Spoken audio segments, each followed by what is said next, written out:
Railway sector की एक और ऐसी कंपनी जो वंदे भारत ट्रेन के साथ काम करती है। एएमसी रिपेयर और रोलिंग स्टॉक इलेक्ट्रिकल सिस्टम में एक्सपर्ट है। सवाल ये है, ये आईपीओ अपॉर्चुनिटी है या फिर एक हाइप।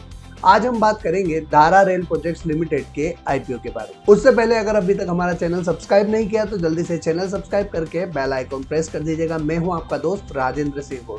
तो देर ना करते हुए शुरू करते हैं आज का आईपीओ रिव्यू। धारा रेल प्रोजेक्ट लिमिटेड 2010 में इनकॉर्पोरेट हुई। ये एक ISO 9001:2015 सर्टिफाइड कंपनी है जो इंडियन रेलवे के लिए रेलवे रोलिंग स्टॉक सिस्टम की मेंटेनेंस और रिपेयर सर्विस प्रोवाइड करती है। कंपनी के मेजर काम ministry of railway, government of India के साथ होता है।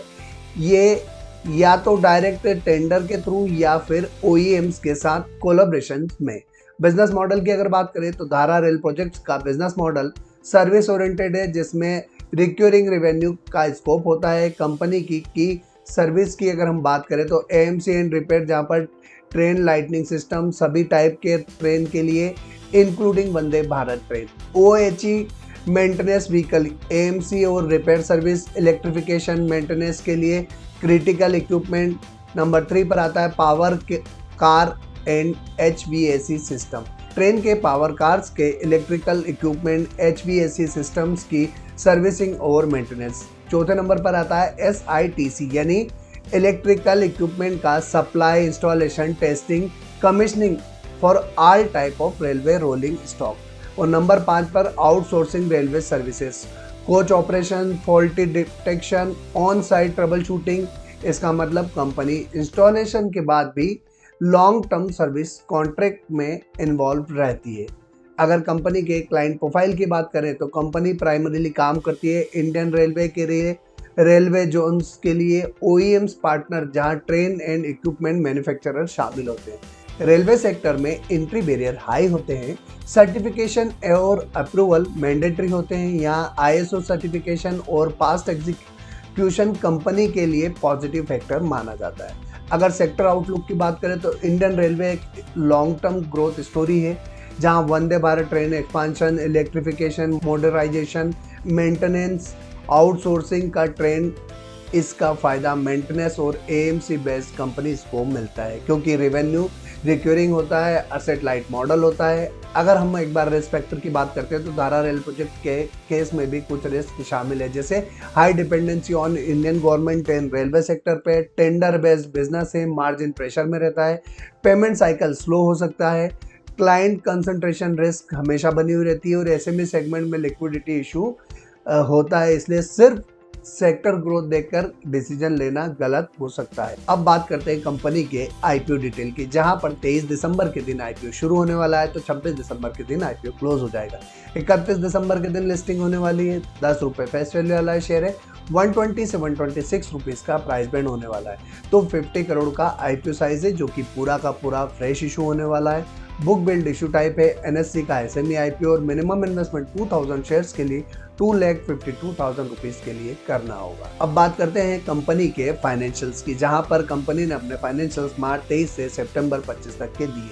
असेट क्लास से शुरुआत करें तो कंपनी की असेट फाइनेंशियल ईयर 23 में 33.98 करोड़ की थी, जो बढ़ के सितंबर 25 में 61.73 करोड़ हो चुकी है। मतलब बिजनेस का साइज फास्ट एक्सपांड हो रहा है। बैलेंस शीट ग्रोथ काफ़ी स्ट्रांग दिख रही है। रेवेन्यू ट्रेंड की अगर हम बात करें तो फाइनेंशियल ईयर 23 में 27.39 करोड़ की इनकम थी, जो फाइनेंशियल ईयर 25 में 48 करोड़ और सितंबर 25 में 28.83 करोड़ होती थी। मतलब फाइनेंशियल ईयर 2025 में रेवेन्यू काफ़ी स्ट्रांग है। सितंबर 25 का नंबर हाफ ईयरली है, तो इसको ईयरली बेसिस पे कैलकुलेट करना ज़्यादा बेटर होगा। प्रॉफिटेबिलिटी इंप्रूवमेंट की अगर हम बात करें तो पेट एंड EBITDA की बात करें तो पेट फाइनेंशियल ईयर 23 में 1.06 करोड़ का था, जो 25 में 6.53 करोड़ हो चुका और सितंबर 25 तक 7.06 करोड़ हो चुका। प्रॉफिट लगातार ग्रो हो रहा है, जो एक पॉजिटिव सिग्नल है। EBITDA की बात करें तो फाइनेंशियल ईयर 23 में 75 लाख का EBITDA था, जो 25 में 5.28 करोड़ हो चुका और सितंबर 25 तक 9.60 करोड़ हो चुका।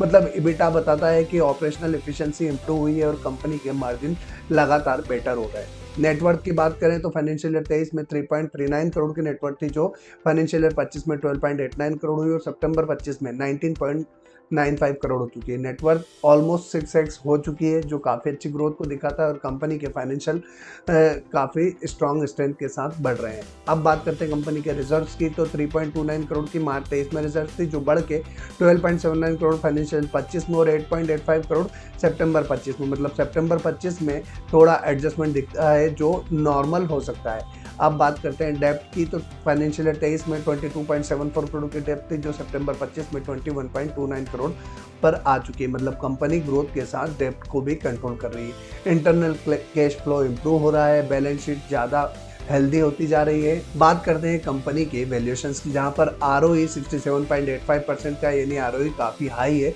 जो बताता है कि कंपनी अपने शेयर होल्डर्स के पैसे पर एक्सीलेंट रिटर्न जनरेट कर रही है। लेकिन इतना हाई ROE लिवरेज को इफेक्ट भी हो सकता है। अब बात करते हैं ROC 25.59% का। ROC स्ट्रॉन्ग कैटेगरी में आता है। कंपनी अपनी टोटल कैपिटल का एफिशिएंट यूटिलाइजेशन कर रही है। रिटर्न ऑन नेटवर्थ 50.66% का है, मतलब नेटवर्थ पर रिटर्न काफ़ी इंप्रेसिव है, इंडिकेट कर रहा है strong profitability plus efficient capital structure को।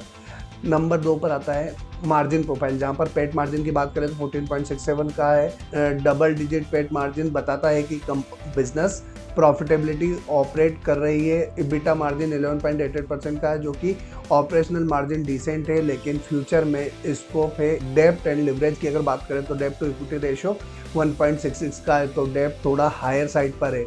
इस वजह से ROE और रिटर्न ऑन नेटवर्थ इन्फेक्टेड लग रहे हैं। इन्वेस्टर्स को इंटरेस्ट कॉस्ट और कैश फ्लो पर नज़र रखनी चाहिए। वैल्यूएशन मैट्रिक्स की अगर बात करूं तो प्राइस टू बुक वैल्यू 10.85 का है। कंपनी अपनी बुक वैल्यू के मुकाबले काफ़ी प्रीमियम वैल्यूएशंस पर अपना IPO लेकर आ रही है। अगर ग्रोथ सस्टेन नहीं हुई तो वैल्यूएशंस पर प्रेशर आ सकता है। EPS 9.37 का है। EPS रिसेंट है और अर्निंग विजिबिलिटी दिखाता है। PE रेशियो 13.45 का है, मतलब मॉडरेट जोन में है। PE का अगर सेक्टर के कंपैरिजन में देखें तो रीजनेबल वैल्यूएशन हो सकती है। अब बात करते हैं प्रमोटर होल्डिंग की, तो इस कंपनी में IPO के बाद 72.36% प्रमोटर होल्डिंग होगी, जो काफ़ी स्ट्रॉन्ग प्रमोटर होल्डिंग है और ये दिखाता है कि प्रमोटर का कॉन्फिडेंस लॉन्ग टर्म में कंपनी के साथ बना हुआ है। ओवरऑल अगर देखें तो कंपनी के रिटर्न रेशियो काफ़ी स्ट्रॉन्ग है, मार्जिन हेल्दी है और प्रमोटर कॉन्फिडेंस भी हाई है। डेप्थ थोड़ा ज़्यादा है और प्राइस टू बुक वैल्यू जो है प्रीमियम पर है, इसलिए इन्वेस्टर को रिस्क रिवार्ड बैलेंस समझकर ही इन्वेस्ट करना है या नहीं करना है उसका डिसीजन लेना चाहिए। अब हम IPO के उस पार्ट की बात करने वाले हैं जो सबसे ज़्यादा इम्पॉर्टेंट होता है, लेकिन मैक्सिमम लोग उसे इग्नोर कर देते हैं। मैं बात कर रहा हूँ IPO से आने वाले पैसे का यूटिलाइजेशन कहाँ किया जाएगा, यानी IPO ऑब्जेक्टिव की। तो बोरोविंग और रीपेमेंट करने वाली कंपनी 7 करोड़, मतलब कंपनी अपने एग्जिस्टिंग लोन का कुछ हिस्सा या पोर्शन रीपे करेगी। इससे होने वाले बेनिफिट की अगर हम बात करें तो इंटरेस्ट बर्डन कम होगा, कैश फ्लो इंप्रूव होगा, बैलेंस शीट थोड़ी और स्ट्रांग होती हुई दिखेगी। ये ऑब्जेक्ट पॉजिटिव माना जाता है। अब वर्किंग कैपिटल रिक्वायरमेंट में 30.50 करोड़ का उपयोग करने वाले IPO का मेजर हिस्सा वर्किंग कैपिटल रिक्वायरमेंट के लिए यूज होगा। मतलब साफ है, इन्वेंट्री, रिसीवेबल्स और डेली ऑपरेशंस को ये पैसा सपोर्ट करने वाला है। ये बताता है कि कंपनी ग्रोथ फेज में है और बिजनेस स्केल करना चाहती है। और नंबर 3 पर आता है general corporate purpose. Remaining amount general corporate purpose के लिए उपयोग में आने वाला है, जिससे operational expenses, strategic initiatives, business expansion related activities. अब बात आती है ग्रे मार्केट प्रीमियम की, मगर उससे पहले अगर अभी तक आपने हमारा चैनल सब्सक्राइब नहीं किया तो जल्दी से चैनल सब्सक्राइब करके बेल आइकॉन प्रेस कर दीजिए। और अगर आप अभी तक हमारे व्हाट्सएप चैनल से नहीं जुड़े हैं तो जल्द से जल्द हमारे व्हाट्सएप चैनल से जुड़ जाइए, ताकि आपके इस दिन भर के बिजी शेड्यूल में कोई भी वीडियो आपसे मिस ना हो सके और हमारे सारे वीडियो आपके पास व्हाट्सएप के माध्यम से पहुंच सके।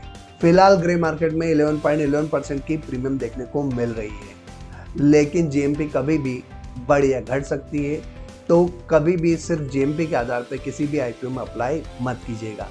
IPO इन्वेस्टिंग भी रिस्की है, इसलिए हमने कुछ पैरामीटर डिसाइड किए हैं जो IPO एनालिसिस करने में काफ़ी मदद करने वाले हैं और उम्मीद करता हूं कि आपकी भी इससे काफ़ी मदद होगी। नंबर 1 पर आता है वैल्यूएशन।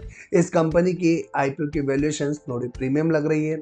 नंबर 2 पर आता है फाइनेंशियल्स। कंपनी के नंबर्स क्लियरली बताते हैं कि बिजनेस ग्रोथ मोड में है, प्रॉफिटेबिलिटी इंप्रूव हो रही है, नेटवर्थ स्ट्रांग हो रही है और डेब्ट कंट्रोल में है। अगर रेवेन्यू मोमेंटम सस्टेन करता है तो लॉन्ग टर्म में फंडामेंटल और भी स्ट्रांग हो सकते हैं। नंबर 3 पर आता है पीयर कंपैरिजन। यहाँ इस कंपनी ने अपना कोई भी कॉम्पिटिटर के साथ कंपैरिजन नहीं दिया है। नंबर 4 पर आता है जीएमपी। ग्रे मार्केट में 11.11% की प्रीमियम देखने को मिल रही है जो काफ़ी लो है, बट जीएमपी सिर्फ मार्केट में आईपीओ का मूड दिखाता है, फाइनल लिस्टिंग की गारंटी नहीं है। और नंबर 5 पर आता है मार्केट सेंटीमेंट। मार्केट का मूड अभी बेहतर होता हुआ दिख रहा है, लेकिन एसएमई सेगमेंट के लिए आईपीओ लिस्टिंग बिल्कुल भी अट्रैक्टिव नहीं लग रही है। आज एक और लिस्टिंग हुई जो 24% नीचे होती हुई दिखी है, तो इस हिसाब से मुझे इस कंपनी के आईपीओ अट्रैक्टिव नहीं लग रहा है, तो फिलहाल मैं इस कंपनी के आईपीओ को अवॉइड करने जा रहा हूँ। आप अपना डिसीजन सोच समझ कर लीजिएगा, मेरे डिसीजन पे आप अपना डिसीजन ना लीजिएगा। सबसे पहले आप खुद की रिसर्च कीजिएगा, अपने फाइनेंशियल एडवाइजर से कंसल्ट कीजिएगा और फिर अपनी फाइनेंशियल कंडीशन देखने के बाद फिर डिसाइड कीजिएगा कि आप इस कंपनी के आईपीओ में निवेश करने जा रहे हैं या नहीं। दोस्तों, अगर आपको ये आईपीओ रिव्यू पसंद आया हो तो लाइक कीजिएगा, अपने दोस्तों के साथ शेयर कीजिएगा